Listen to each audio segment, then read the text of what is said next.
And there we go, ladies and gentlemen. We're back. Game number 3. I'm excited. This is it's been very interesting. Big long macro game in game number 1. Fantasy taking the win there. Game number 2, substantially shorter. Karmy with a very decisive blink stalker attack, definitely taking Fantasy off guard before he could employ his DTs. And so now we're into game number 3 here on Derelict Watcher.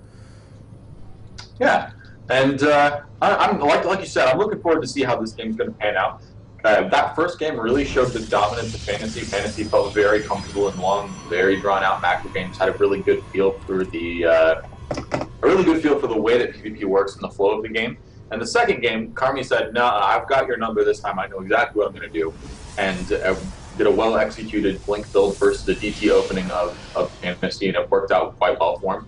I'm not sure what I expect this game. What do you think, Brad? What do you think we're going to see? Oh, wow. That's a good question. Both of these players have demonstrated their ability to be able to play long macro games as well as short tactical games. So literally anything can go as it sits right now. I think the player who will win this, though, is the one that will be able to execute their build very, very well, but more importantly, I think it's going to be a short game. I don't think this is going to be a long game. I don't think either player is going to take that kind of risk. When you get into long games, I guess you could say earlier small mistakes start to stand out a bit more. So perhaps, you know, maybe not having that one upgrade that you needed, or alternatively maybe not having that 2 additional high Templar that you perhaps really, really wish you had, but maybe you don't have now. So I don't think either player is going to go with a long type game. I'm just going to take a quick look. Double gases here being taken very quickly here by Karmy, so I think he's going to be switching up a little bit. I actually wouldn't be surprised if we see some kind of, I'm not going to say gimmicky because I don't like that word, but for a lack of better terms, I guess you could say unorthodox play perhaps out of Karmy. Yeah, with the double early gas before that second pylon, Karmy definitely has the resources available to him to make some kind of even proxy, maybe proxy oracle build that MC is so fond of. But I think I agree with you. The Karmy at the very least is looking like he wants to do something a little bit off kilter, whereas Fantasy is doing the standard build that he's done every single game. That same opening, nothing too weird, and so I wouldn't be surprised if we see a third Twilight Council.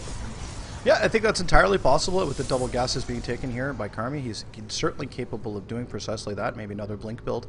It worked well the first time.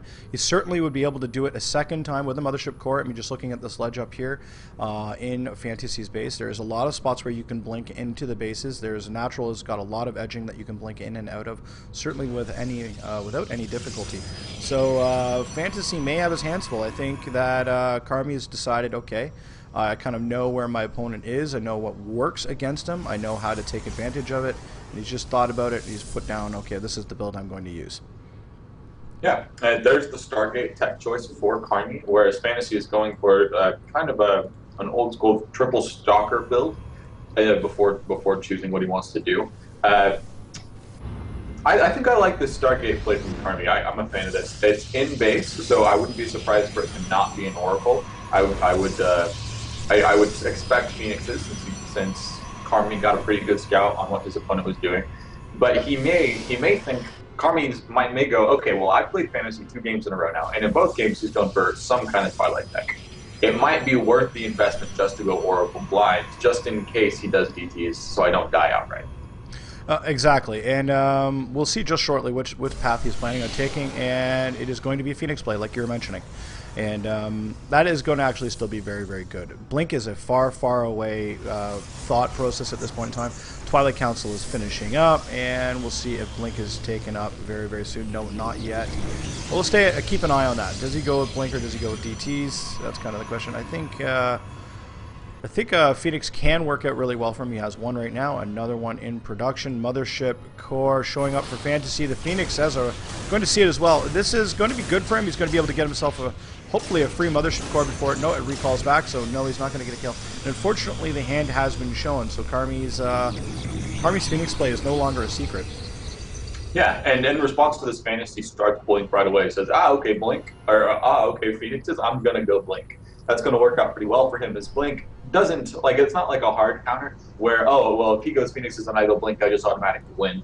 But it is a very nice advantage that Fantasy's going to have. He's going to feel very comfortable knowing that, okay, there's only so much pressure that he can actually do to me if he's going Phoenixes with Phoenix production.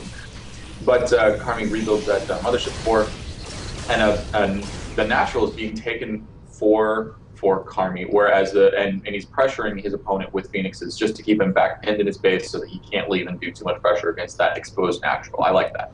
Yep, at the same token, I mean, Fantasy knows what's going on. He's got a good stalker force here, but at the end of the day, yeah, this is very, very well played by Karmy. Be able to poke and prod. He's going to continue to do this. He's not just going to do it once or twice. He's just going to show up and continue to apply little bits of pressure just to keep Fantasy from leaving his base. It's not to win the game. It's just so that he can expand, get that expansion up and running, start to be able to harvest minerals, and really start to recoup the benefits of having that additional base.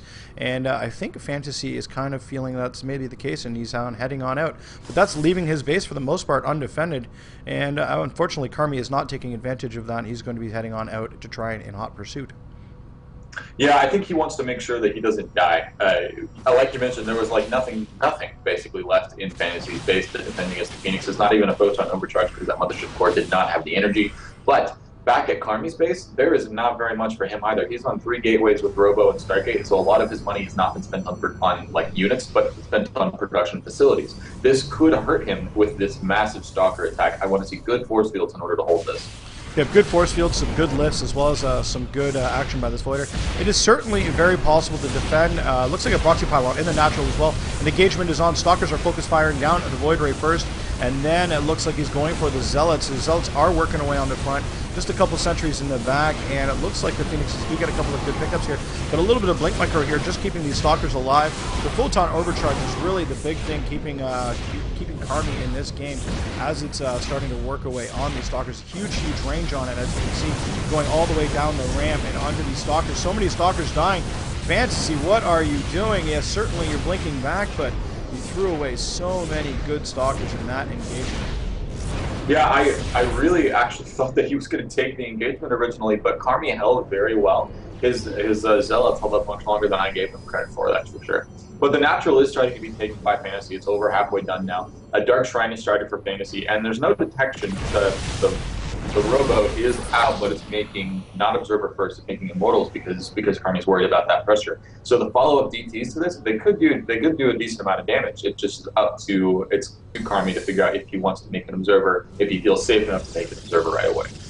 Absolutely, and but he does have the capability of making an Observer, and if you Chrono Boost it, he can get it out quite quickly. Obviously, DTs, while he's still waiting for that Observer, is the longest eternity you will ever wait. You're like, come on, let's go, we need you now, and unfortunately, DTs can kill off probes so quickly, and if you don't have detection, it's not going to work out. Looks like a couple of Immortals here are going to square things up very, very well for Karmy. He's got himself a nice, good size force, especially against Stalkers. Those 2 Immortals will prove very, very useful indeed. And just taking a quick look back at Fantasy's base, he's got himself grabbing 2 gas. You can see very quickly saturating that mineral patch and getting everything going on there. And we do have the Dark Shrine literally finishing up. That proxy pylon up in the top left-hand side, just outside of, Karmy's base, is going to get knocked down, but not before a couple of DTs were, warped in on the low ground, and they're working their way on over. And I think Karmy knows it's there. Or at least the 2 of them there. He will in just a second when the DTs are starting to work away. One is in the natural working away on probes. The other one is heading up into the main. The Observer is on the way. It is getting chrono boosted. It is literally 20 seconds out. And it looks like things are looking somewhat okay. He's losing a couple of small units here, but the DTs have been pinned. There's an Observer in the skies, and these DTs are going to get cleaned up very quickly. Yeah. And Fantasy behind this is doing something a little bit interesting. He threw down a gateway underneath, a Stargate underneath the Phoenixes when the Phoenixes were on top of his main. Just they were doing some scouting, and he's making Void Rays, and now he's adding a second Stargate. So Fantasy wants to play a non-robo-centric mid game. This is very cool, and this is very hard to swarm, very new for PvP style. And Mass Void Rays, surprisingly, matches up pretty well against almost anything, actually. This would be interesting. With all of the money spent on robo units for Karmy, this Stargate play may take him off guard. I agree. Robotics units don't shoot up. That's the first problem. Immortals, as good as they are, cannot shoot sky units. Same with Colossus. They don't do that very well either. And so, and neither do all the Zealots here. So realistically, the only couple of units he's got here is a couple of Sentries and some Stalkers. And like you say, these Void Rays are so good at literally everything. I've seen them take out lots of Mutalisks, lots of light units, but they do benefit a great deal from the prismatic alignment. It's an ability that they have where for 20 seconds they can crank down the pain on armored units like nobody's business. It has a bit of a cooldown on it, 60-second cooldown, but at the end of the day, lots of Void Rays is going to spell certain doom for Karmy. Yeah, and double forge. Oh no, looks like he canceled one forge. Karmy was making 2 forges and then said, you know what? I don't want 2 forges versus that much air. So he's grabbing 1 forge, adding on more Stargates, and he's going to be and a couple gateways, and he's going to be trying to come up with an answer to what he sees for Fantasy. He's reacting to Fantasy's army comp. So this gets into a point of the game where neither player may be 100% comfortable with what's happening. This isn't going to be their tried and true, this is how I do against this build. This is a late scout from Karmy that he saw that it was 2 Stargates. There's already several voids on the map. And so this reaction may come a little bit too late for Karmy to be comfortable. And his reaction on the fly is going to be interesting to watch. Both players take 3rd base, so they don't want to get aggressive anytime soon. No, indeed, and it has been scouted by Fantasy that Zealot showing on up outside of the 3rd base of Karmy is going to get killed off, though, very quickly, as it's trying to chase down this one poor probe that is just heading on back. The Zealot does die, but the scouting has been done. Fantasy knows that where Karmy's at, so he knows he's feeling really good about it. He knows that he's not going to be seeing any kind of pressure anytime soon, so he's going to be feeling very good about that.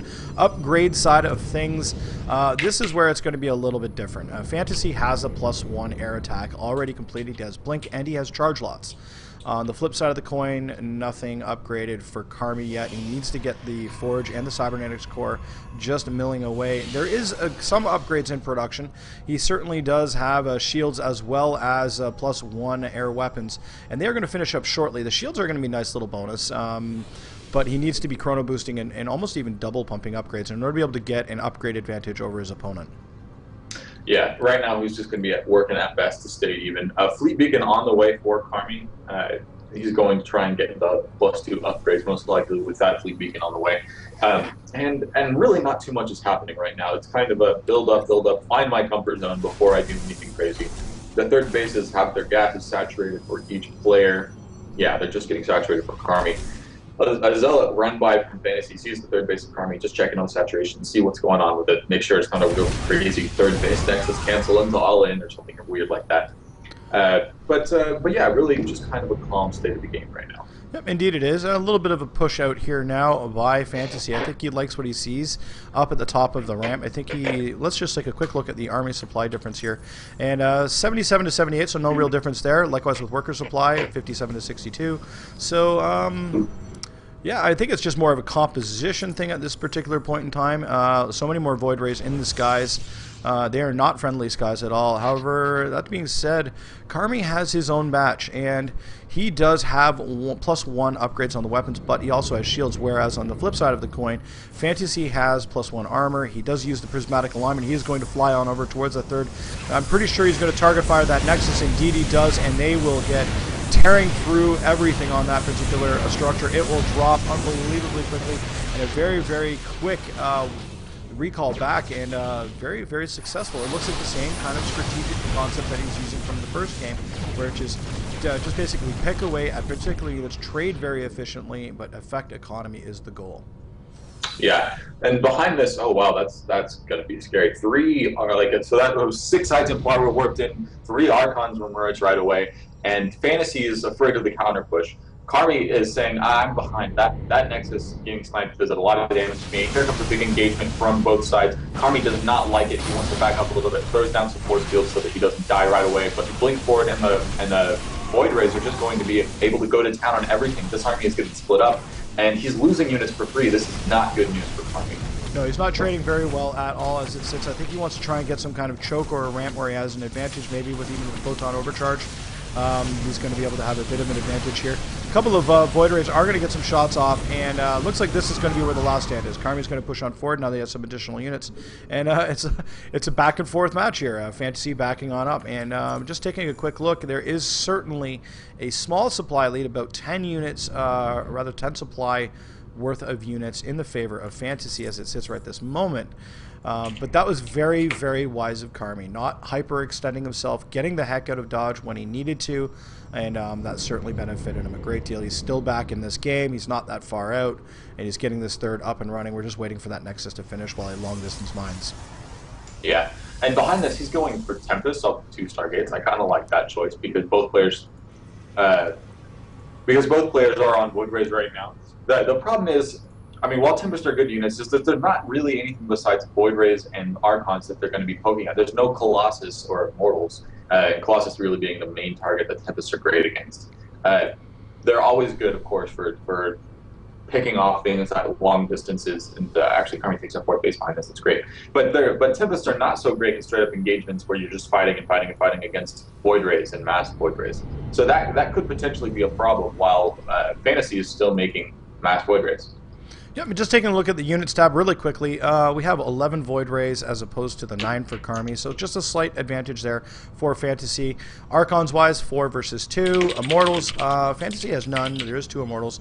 A High Templar, there's 2 and 2, so again, it goes both ways. This is where your choices are really going to make a big impact, and you're absolutely right. I don't feel that Tempest is the best choice in this particular case. The rate of fire is very slow.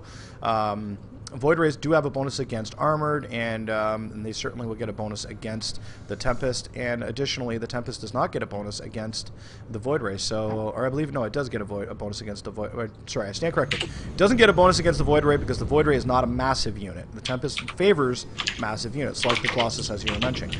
So, another base actually being taken here as well by Karmy. It was under a bit of attack there, but it is A-okay. And a third is up and running, everything looking really, really well there. And so Karmy's starting to stabilize. And taking a look at the Army Supply tab, okay, 30 supply lead difference with regards to military in the favor of Fantasy. Worker supply is a little bit different, but the longer this goes, the better it is for Karmy. You'll be able to get back into this game and be able to engage later on with a superior force, hopefully. Yeah, but as it stands, like you mentioned, Karmy has to get back into this game. He is behind. There's a 30 supply lead for Fantasy. He's got a pretty big bank already well on its way to being set up. He's adding on production. I love this. A lot of Protosses forget to do this. He's adding on production because he's got so much bank that he's going to help himself remax later. So he's adding on 2 Stargates. He's adding on photon cannons and static defense everywhere, so that a big warp-in, like from either a proxy pylon or a warp prism, so that a big warp-in like that doesn't pull him way out of position. I'm really liking this play. It's very solid, very safe from Fantasy. And that's true. Just take a quick look. There is a proxy pylon on the top left-hand side, and it is seeing literally absolutely everything walking on by. The Zealots, the Stalkers that are moving their way and transitioning on over towards Fantasy's 4th base on the right-hand side of the map. There's a couple of... couple cannons on there, but it's a focus fire onto the pylon there. It should be able to shut it down. There's about 5 cannons in total, but 2 are powered by another pylon, so unfortunately losing a couple of Stalkers there to just some cannon fire. But then there's a huge engagement. Oh my goodness, Storm's going down. Void Ray's roasting away on literally everything, and oh, a GG so quickly, so quickly by Karmy, and I think that's it for him. This is loser's bracket. So what does that spell out for him at this point? No, I mean he's down and out. That's a total knockout right there. Unfortunately, he's out of the tournament. He had a decent run. He got knocked out of the winners bracket. Won the losers and played some solid games versus Fantasy, but Fantasy ultimately showing that he's just more comfortable with PvP. I really feel like Fantasy had a much better understanding of how PvP works in Heart of the Swarm compared to Karmy. No, absolutely. Ladies and gentlemen, Karmy unfortunately not going to advance in the losers bracket. His opponent, Fantasy, will into the round 2 of the losers bracket. We will be back in just a moment, though, with more StarCraft 2 action here at MLG. Spring Championship in Anaheim. Well, we're not quite there. We're actually casting from home, bringing this to you live as it's being played. The players, though, themselves are in Anaheim playing away. But stay tuned. We'll be back in just a moment. Stay tuned for some commercials. I know you guys hate commercials. Show us some love, though, and just kind of grit your teeth and bear through it. But at the end of the day, we are going to throw you some commercials as well. And we'll be back in just a moment with some more action once we get our new players list. Yeah, and we'll be right back, guys. Here's the commercials.